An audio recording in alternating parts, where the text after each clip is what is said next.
It all started with a gate that was more than just wood and metal.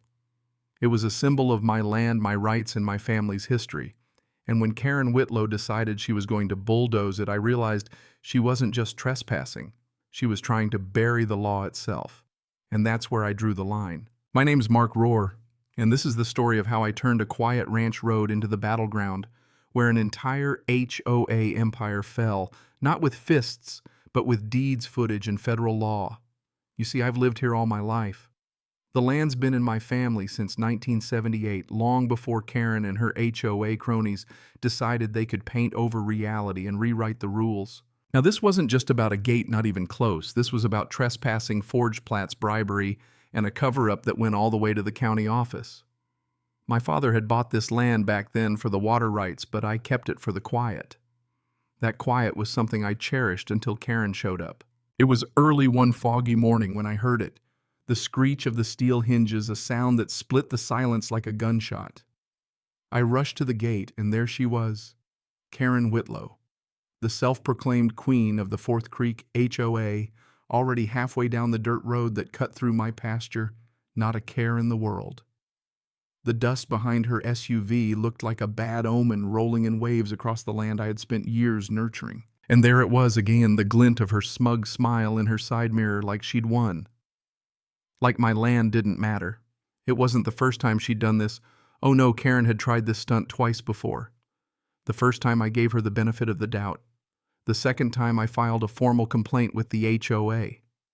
But this third time, she didn't even slow down. Her license plate read 4C Queen, a nod to her so-called Fourth Creek Community Covenant, where she was not just president, but in her eyes the moral compass of the whole community.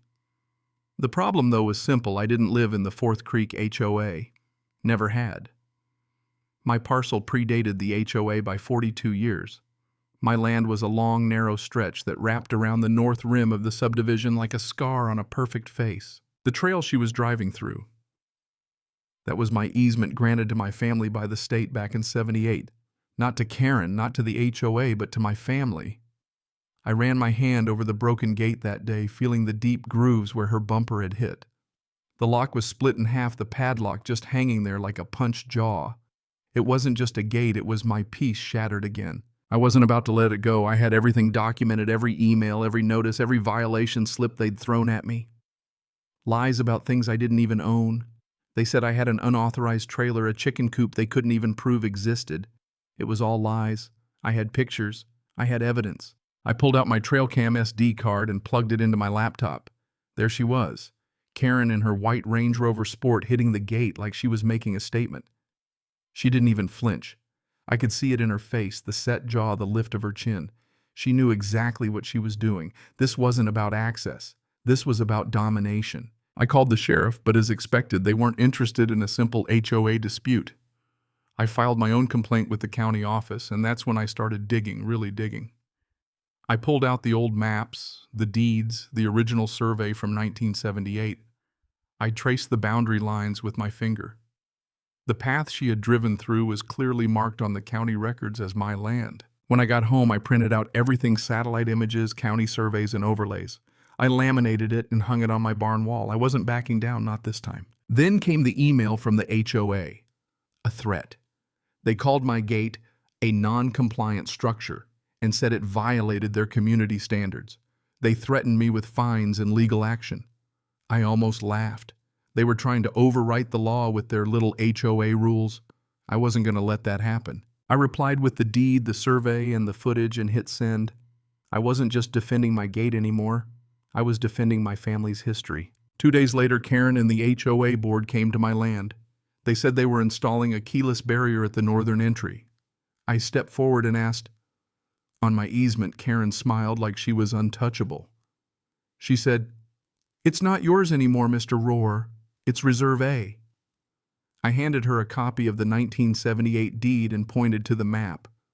But she didn't even look at it. Instead, she turned to the other board members and said, "Let's proceed with the installation plan by Friday. No questions, no discussion, just entitlement wrapped in HOA letterhead." But I wasn't done. That afternoon, I filed for injunctive relief at the courthouse, and I attached everything: my father's deed, The original survey, the altered plats, the drone footage, and the emails from the HOA. I was ready. And I wasn't the only one. By the next morning, the HOA had started sending me fines, emails, and even threats.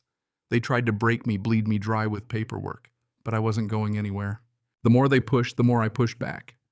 And the community, they started to notice. They started asking questions. They started seeing the truth. By the time I filed a cease and desist letter, it wasn't just me fighting anymore, it was the whole neighborhood. I wasn't just trying to protect my land. I was showing people what happens when power is misused, when people like Karen think they can rewrite the rules. Then came the real twist. Karen wasn't just trying to control my land. She was trying to build a community kiosk on my easement using grant money meant for community development. She had been funneling money to a shell company owned by her brother. It was all starting to fall apart, and I wasn't going to let it slide. I filed a report with the state, and I made sure everyone knew what was happening. And when the final court hearing came around, Karen was scrambling. She tried to make excuses, tried to spin the whole thing, but it was too late. The judge denied her request for an injunction, issued a protective order, and ordered a forensic audit of the HOA's finances. Karen's empire built on lies and manipulation was crumbling. A few weeks later, it was all over. The HOA was dissolved, Karen was removed from the board, her real estate license revoked, and her brother's company was banned from any county contracts. The kiosk was torn down, and my easement was officially recertified. The land had won. And the lesson: people will try to bury the truth under layers of lies, but the truth is like the land, it doesn't forget. And when you stand firm, when you fight for what's right, the truth will always come out in the end. But here's the thing. How far are you willing to go to protect what's yours? Where do you draw the line?